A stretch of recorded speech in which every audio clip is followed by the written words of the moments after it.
दोस्तों जरा सोचिए, हमारी धरती पर एक दिन अचानक एक ऐसा तूफान आ जाए जिसके सामने जो भी आए वो जमकर बर्फ बन जाए। चाहे वो बड़े बड़े बिल्डिंग्स हो या समंदर। आज की movie the day after tomorrow में हम कुछ ऐसा ही देखेंगे। मूवी की शुरुआत में हम एंटार्क्टिका का सीन देखते हैं, जहां तीन साइंटिस्ट वहां की बर्फ के सैंपल्स लेने के लिए आए हैं। उन सब में जैक अपने दो कलीग्स जेसन और फ्रैंक के साथ है। वहां अचानक सरफेस टूटने लगती है और बर्फ डसना शुरू हो जाता है, और जिससे एक बहुत बड़ी खाई बन जाती है। और उसी खाई के अंदर जेसन गिरने वाला था, लेकिन उसे बाकी दोनों बचा लेते हैं। और वो लोग देखते हैं कि एंटार्क्टिका की सरफेस टूटकर अलग होने लगती है। इसे देखकर वो तीनों काफी हैरान होते हैं कि ऐसा कैसे हो सकता है।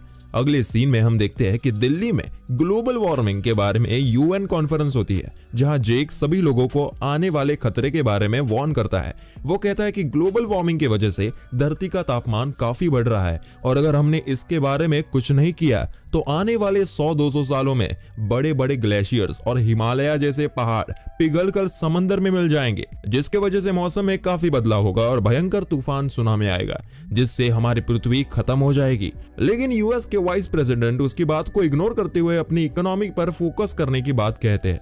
बाहर जाके जेक की मुलाकात प्रोफेसर टेरी रेप्सन से होती है, जो कि काफी फेमस ओशनोग्राफर है। टेरी जेक की तारीफ करता है कि उसकी बातों से सहमत होता है। अगले सीन में हम देखते हैं कि टोक्यो में काफी तेज बारिश हो रही थी। लोग इस बीच अपने नॉर्मल रूटीन को फॉलो कर रहे थे कि अचानक आसमान से बर्फ के बहुत बड़े बड़े गोले गिरने लगे, जिससे लोगों में काफी हलचल मच गई। ये बर्फ के गोले इतने बड़े थे कि इनके गिरने से लोगों की मौत होने लगी। इसके बाद हम जैक को उसके बेटे सैम के साथ देखते हैं। सैम को एक क्विज कंपटीशन के लिए न्यूयॉर्क जाना है, जिसके लिए जैक उसे एयरपोर्ट ड्रॉप करने जाता है। वही स्पेस सैटेलाइट से कुछ एस्ट्रोनॉट देखते हैं कि अर्थ पर एक अजीब से तूफान का साइज बढ़ने लगा था। इधर प्लेन में हम सैम को देखते हैं, जो अपनी फ्रेंड लॉरा और ब्रियान के साथ था। प्लेन एक तूफान में एंटर करता है और काफी शेक करने लगता है, लेकिन किसी तरह सब सेफ निकल जाते हैं। इधर स्कॉटलैंड वेदर रिसर्च सेंटर में हम देखते हैं कि टेरी को सिग्नल्स मिलते हैं कि समंदर के कई सारे पार्ट्स का टेम्परेचर काफी तेजी से गिर रहा है। वो समझ जाता है कि जैक की थियरी सही थी। न्यूयॉर्क सिटी में जब सैम और उसके दोस्त पहुंचे हैं, तो वो देखते हैं कि बड़ी संख्या में बर्ड्स कहीं दूसरी जगह जा रहे हैं। ये देखकर सैम काफी हैरान होता है। यही नहीं, बल्कि एक जू के कुछ एनिमल्स को भी शायद आने वाले तूफान का अंदाजा हो गया था। इधर क्विज स्टार्ट होता है, जहां काफी सारे स्कूल्स के स्टूडेंट्स ने पार्टिसिपेट किया था। इन्हीं में से एक स्कूल का लड़का जेडी लॉरा से फ्लर्ट करता है, जिससे सैम को जेलेसी होती है। सैम लॉरा को पसंद करता है और उसे क्विज में कोई इंटरेस्ट ही नहीं है। वो तो सिर्फ लॉरा के साथ टाइम स्पेंड करने के वहां गया था। अगले सीन में हम देखते हैं कि टेरी देर रात में जैक को कॉल करके बताता है कि उसकी थियरी बिल्कुल सही है, क्योंकि अटलांटिक ओशन में काफी तेजी से टेम्परेचर गिर रहा है, जिस वजह से काफी ज्यादा तबाही होने वाली है। जैक ये सुनकर काफी हैरान होता है, क्योंकि उसे लगा था कि ये तो 100-200 साल बाद होगा। इसके बाद हम देखते हैं कि लॉस एंजल्स में बहुत बड़े बड़े बर्फ के गोले गिरने लगे थे, और साथ ही उसे शहर में ढेर सारे टॉर्नेडोज बनने लगे थे। इन टॉर्नेडोज से पूरे शहर में तबाही होने लगती है। काफी सारे लोग मारे जाते हैं। न्यूज रिपोर्टर इस न्यूज को कवर कर रहे थे। इन्हीं में बहुत बड़ी बड़ी बिल्डिंग्स भी चकनाचूर हो जाती है। इधर एक कॉन्फ्रेंस होती है, जिसमें टॉम, जो कि वाइस प्रेसिडेंट का असिस्टेंट है, सभी साइंटिस्ट और वेदर एक्सपर्ट से बात करता है। कनाडा के पास भी इसी तरह की कुछ हालात बने हुए हैं। साइबेरिया में एयर प्रेशर काफी बढ़ चुका है। ऑस्ट्रेलिया में भी भयंकर तूफान का सिलसिला जारी है। जैक सभी को बताता है कि समंदर का करंट बदल चुका है, जिस वजह से पूरा इकोसिस्टम अनबैलेंस्ड हो चुका है, और इसी वजह से इस तरह के ढेर सारे वेदर में बदलाव का सामना ह्यूमंस को करना पड़ेगा। जैक टॉम से कहता है कि उन्हें गवर्नमेंट को अलर्ट करना होगा, लेकिन टॉम उसे पहले प्रूफ्स लाने को कहता है, जिससे वो प्रेसिडेंट को कन्विंस कर सके। जेनेट टकोड़ा, जो कि नासा की मेंबर है, उसकी हेल्प करने का डिसाइड करती है। इधर हम जैक की वाइफ लूसी को देखते हैं, जो कि एक डॉक्टर है। उसका पेशेंट पीटर, जो कि एक बच्चा है, ट्यूमर से बीमार है। लूसी उसका काफी ध्यान रखती है। जैक अपनी रिपोर्ट्स लेकर वाइस प्रेसिडेंट से मिलकर उन्हें बताता है कि वेदर काफी भयानक तरह से चेंज हो रहा है, और कुछ ही दिनों में ये और ज्यादा भयंकर रूप में ले लेगा। वो वाइस प्रेसिडेंट से कहता है कि उन्हें शहरों को खाली करवाने का ऑर्डर देना चाहिए, लेकिन वाइस प्रेसिडेंट उसकी वार्निंग को साफ साफ इग्नोर कर देता है। जैक का कहना है कि नॉर्थर्न स्टेट्स को सबसे ज्यादा खतरा है, लेकिन वाइस प्रेसिडेंट को उसकी बातों पर बिल्कुल भी भरोसा नहीं। इधर न्यूयॉर्क में सैम और उसके दोस्त जेडी के घर शेल्टर लेने आ चुके थे, क्योंकि सभी स्टूडेंट स्कूल में फंस चुके थे। 3 चॉपर ब्रिटिश रॉयल फैमिली को रेस्क्यू करने के लिए बहुत भयंकर तूफान के बीच से होते हुए निकल पड़े थे, लेकिन अचानक उनके फ्यूल जम जाता है और उनके चॉपर भी जम जाते हैं, जमीन पर गिर जाते हैं। इतना ही नहीं, बल्कि जो भी सोल्जर्स उसके अंदर थे वो भी जमकर बिल्कुल स्टैचू बन जाते हैं। टेरी ये खबर जैक को देता हुआ बताता है कि अचानक से टेम्परेचर -150 क्रॉस हो गया। जैक स्कॉटलैंड का डेटा दिखता है जिससे उसे पता चलता है कि ये यूरिकन है जो काफी तेजी से बढ़ने लगा है। इधर न्यूयॉर्क में काफी तेज बारिश की वजह से पानी का लेवल बढ़ने लगा था। जेडी कहता है कि उसका छोटा भाई बोर्डिंग स्कूल में पढ़ता है और उसे अपने भाई को बचाना जाना होगा। ये सभी लोग न्यूयॉर्क की सड़कों पर निकल पड़े थे जो कि पानी से भरने लगा था। इधर लोग एक पब्लिक लाइब्रेरी में शेल्टर्स लेने लगे थे। सारी टैक्सी सड़कों पर बंद पड़ी थी। सैम, लॉरा, जेडी और ब्रायन भी उस पब्लिक लाइब्रेरी की तरफ बढ़ते हैं, लेकिन लॉरा देखती है कि एक टैक्सी में एक बच्ची फंस गई है जिसे बचाने के लिए वो वापस जाती है। बहुत कम लोगों को अभी इस बात का अंदाजा है कि समंदर का पानी सुनामी बनकर उनकी तरफ आ रहा है। ये सारा पानी शहर के बीच से होता हुआ सभी लोगों को बहा ले जाता है। लॉरा भी इस पानी की चपेट में आने वाली थी कि सैम उसे समय पर बचाकर लाइब्रेरी के अंदर ले जाता है। जैक टेरी को एक डेटा दिखाते हुए कहता है कि वो यूरिकन्स अगले 24 घंटे में तेजी से पूरी पृथ्वी को एक बर्फ के गोले में चेंज कर देंगे। वो टेरी से कहता है कि वो स्कॉटलैंड से निकल जाए, लेकिन टेरी को पता है कि काफी देर हो चुकी है। इधर पब्लिक लाइब्रेरी में ढेर सारे लोग बच गए थे। लॉरा सैम को उसे बचाने के लिए थैंक्स कहती है। इसके बाद सैम फोन की तलाश में जाता है। जैक अपनी वाइफ लूसी से मिलता है। वो लोग अपने बेटे से कांटेक्ट नहीं कर पा रहे थे, लेकिन अचानक उन्हें सैम का कॉल आता है जो उन्हें बताता है कि वो लोग एक पब्लिक लाइब्रेरी में सेफ है। सैम पानी में डूबने लगा था। तब जैक उसे कहता है कि एक तूफान बहुत तेजी से उनकी तरफ बढ़ रहा है। ये इतना खतरनाक तूफान है जो अपने रास्ते में आने वाली चीज को पूरी तरह से जमा देगा। वो उसे वार्न करता है कि वो किसी भी हालत में बाहर ना निकले और खुद को गर्म रखे। जैक सैम से प्रॉमिस करता है कि वो उसे लेने के लिए जरूर आएगा। सैम अपने पिता की बात सुनता हुआ पानी में पूरी तरह डूब जाता है, लेकिन अचानक वो पानी से बाहर निकलकर बुरी तरह कांपता है। लॉरा उसे गर्म करने के लिए गर्म कपड़े देती है और उसे टाइट हक करती है ताकि उसकी बॉडी में गर्मी आए।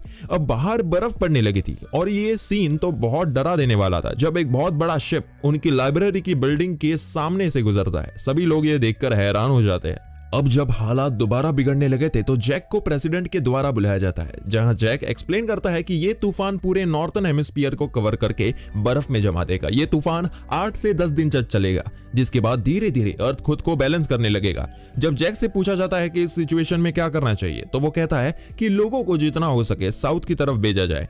वाइस प्रेसिडेंट अब भी अपनी अकड़ पर खड़ा रहता है, लेकिन प्रेसिडेंट जैक की बात से कन्विंस हो चुके थे। जैक मैप पर एक लाइन ड्रॉ करके कहता है जितना हो सके लोगों को नीचे से इवैक्यूएट किया जाए और जो लोग नॉर्थ में है उन लोगों के लिए देर हो चुकी है। वाइस प्रेसिडेंट से कहता है कि एक पागल साइंटिस्ट के कहने पर हम आधे देश को खाली नहीं करवा सकते, लेकिन आखिर में प्रेसिडेंट साउथर्न स्टेट्स को इवैक्यूएट करने के ऑर्डर देता है। इधर पब्लिक लाइब्रेरी में जब सभी लोग देखते हैं कि बाहर बर्फ ने पानी को जमा दिया है और बर्फ में चलना पॉसिबल है, तो वो सभी लोग लाइब्रेरी से बाहर निकलकर शहर छोड़ने का डिसाइड करते हैं। सैम अपने दोस्त को ऐसा करने से मना करता है और बाकी सभी लोग को भी समझता है कि अभी तूफान बंद नहीं हुआ है। बाहर जाना खतरे से खाली नहीं है, क्योंकि वो तूफान जल्द आने वाला है जो सभी लोगों को जमा देगा। लेकिन सिर्फ कुछ ही लोग उसकी बात पर भरोसा करते हैं और बाकी सब वहां से बाहर चले जाते हैं। जैक अपने बेटे को रेस्क्यू करने के लिए यहां से निकलकर न्यूयॉर्क की तरफ जाने लगता है। तब उसके कलीग जेसन और फ्रैंक भी उसके साथ चलने का डिसाइड करते हैं। अब यूएस के सभी लोग भी बॉर्डर क्रॉस करके मैक्सिको की तरफ बढ़ने लगे थे, क्योंकि बहुत जल्द तूफान यूएस को हिट करेगा। यहाँ लूसी का हॉस्पिटल भी खाली हो चुका था। उसकी कलीग उसे कहती है कि उसने पीटर की एम्बुलेंस को कॉल किया है, लेकिन वो अभी तक नहीं आई। वो उसे अपने साथ चलने को कहती है, लेकिन लूसी पीटर को अकेला छोड़कर नहीं जाती और वही रुकने का डिसाइड करती है। सैम और उसके दोस्तों ने लाइब्रेरी में एक चिमनी में आग जलाकर उस रूम को गर्म रखने के लिए बुक्स को जलाना शुरू किया। ब्रायन सैम से कहता है कि पूरे नॉर्थर्न हेमिस्फीयर बर्फ से ढक चुका है और उसे नहीं लगता कि सैम के फादर वहां पहुंच पाएंगे, लेकिन सैम को पूरा भरोसा है कि उसके पिता किसी भी हालत में वहां पहुंच जाएंगे। जो लोग लाइब्रेरी को छोड़कर पैदल निकल पड़े थे वो लोग भी अब धीरे धीरे मरने लगे थे। इधर जैक की कार बर्फ में चलते हुए एक बस से टकरा जाती है और वो लोग उससे आगे पैदल चलने का डिसाइड करते हैं।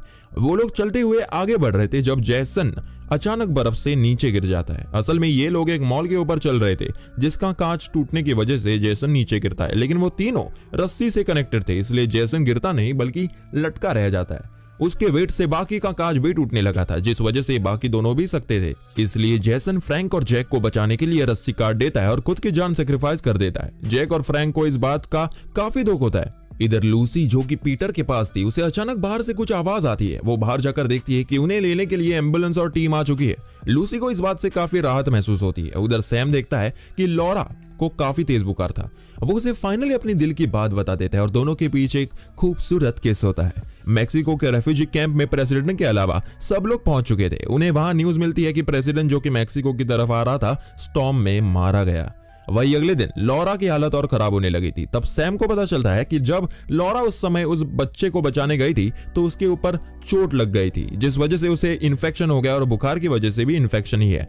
उसके इलाज के लिए उनके पास मेडिसिन नहीं थी, लेकिन सैम कहता है कि बाहर जो शिप है उसके अंदर जरूर मेडिसिन होगी। दूसरी तरफ हम देखते हैं कि सैटेलाइट से एस्ट्रोनॉट्स अर्थ का ये भयंकर नजारा देखते हैं और जेनेट को ये फोटोज भेजते हैं। जेनेट टॉम को वो फोटोज दिखाते हुए कहती है कि ये तूफान बहुत बड़ा है जिसने एशिया और यूरोप को ऑलरेडी कवर कर लिया है और 1 घंटे में ये न्यूयॉर्क को हिट करेगा। इधर बर्फ में चलते हुए फ्रैंक अचानक बेहोश हो जाता है और वहां सैम, जेडी और ब्रायन शिप में मेडिसिन ढूंढने के लिए बाहर जाते हैं। वो लोग शिप के अंदर एंटर करते हैं जो कि पूरी तरह से बर्फ से ढक चुकी थी। उन्हें पीछे पीछे ही कुछ भेड़िए भी शिप के अंदर एंटर कर जाते हैं जो एक जू से भाग कर निकले थे। उन्हें शिप के अंदर मेडिसिन तो मिल जाती है लेकिन भेड़िए उन्हें घेर लेते हैं। सैम बड़ी चालाकी से एक विंडो से बाहर जाकर भेड़ियों को डिस्ट्रैक्ट करता है और बाकी दोनों भी शिप से बाहर निकलते हैं। उधर जैक भी फ्रैंक को खींचते हुए जा रहा था कि अचानक वो देखता है कि बर्फीले तूफान उसकी तरफ बढ़ रहा है जो उसे जमा देगा। वो फ्रैंक को एक छत से एक रूम में फेंकता है और उसके अंदर जाकर जल्दी से दरवाजा लॉक करके आग जला देता है। उधर सैम और बाकी लोगों भी काफी तेजी से लाइब्रेरी के अंदर की तरफ जाते हैं। तूफान के बीच जो भी चीज आती है वो काफी तेजी से जम जाती है। लाइब्रेरी के अंदर पहुंचकर सैम ने जल्दी से दरवाजा बंद किया और ढेर सारी किताबें आग में डाली ताकि रूम में गर्मी बढ़ सके। अगली सुबह जब फ्रैंक उठता है तो देखता है कि वो एक रूम में जैक के साथ है। जैक उसे साथ लेकर दोबारा भारी तूफान में सैम को ढूंढने लाइब्रेरी की तरफ निकलता है। वो देखते हैं कि ढेर सारे लोग बर्फ से जमकर मर चुके थे। चलते हुए जब रात हो जाती है तो वो दोनों टेंट लगाकर एक जगह रुकते हैं। तब जैक को फ्रैंक कहता है कि उसे लगता है कि सैम अब तक बच नहीं पाया होगा। सैटेलाइट से एस्ट्रोनॉट्स देखते हैं कि अब धीरे धीरे स्टॉर्म क्लियर होने लगा था। सुबह जब जैक और फ्रैंक अपने टेंट से बाहर निकलते हैं तो देखते हैं कि मौसम अब साफ हो चुका था, लेकिन एक बहुत बड़ी बर्फ की चादर में पूरा शहर दबा हुआ था। वही वो शिप भी बर्फ के अंदर दबा हुआ था। वो लोग अपने डिवाइस की हेल्प से आगे जाते हैं जहां उन्हें वो लाइब्रेरी मिलती है जो कि बर्फ के अंदर दबी थी। वो लोग अंदर जाते हैं जहां सैम और बाकी सब गर्म रूम में सेफ थे। जैक अपने बेटे को हक करता है। दूसरी तरफ टॉम नया प्रेसिडेंट रेमंड को बताता है कि उन्हें जैक के सिग्नल से रिसीव हुआ है। इसे सुनकर वो खुश होता है और टीम को उनके बचाने के लिए भेजता है। इसके बाद हमें दिखाया जाता है कि अब मौसम धीरे धीरे ठीक हो रहा है। साथ ही अब नया प्रेसिडेंट होने के नाते वो एक स्पीच देता है जिसमें वो अपनी गलती एक्सेप्ट करता है कि उसने वार्निंग को सीरियसली नहीं लिया। वो कहता है कि हम जिन देशों को अपने आगे काफी छोटा समझते थे, आज उन्होंने इस समय आने पर हमारी हेल्प की। उधर टॉम चॉपर लेकर जैक और बाकी सबके पास पहुंचता है। वो उसे देखकर काफी खुश होता है और वो सभी चॉपर्स में बैठ जाते हैं। वो देखते हैं कि ढेर सारे लोग अब भी जिंदा अपनी बिल्डिंग पर खड़े थे जिन्हें लेने बाकी चॉपर्स आते हैं। अब सैटेलाइट से एस्ट्रोनॉट अर्थ को देखते हैं कि आज तक उन्हें अर्थ इतनी साफ कभी नहीं लगी। इसी के साथ ये मूवी खत्म होती है। दोस्तों, इस मूवी से हमें यह समझ आता है कि ग्लोबल वार्मिंग दुनिया के लिए कितनी खतरनाक साबित हो सकती है। अगर हम नेचर को डिस्टर्ब करेंगे तो इसका फल हमें आगे भविष्य में भुगतना पड़ेगा। आप कमेंट करके बताइए कि आज हम ह्यूमंस जिस तरह अर्थ को इनडायरेक्टली डिस्ट्रॉय कर रहे हैं उस हिसाब से हम लोग कब तक सरवाइव कर पाएंगे।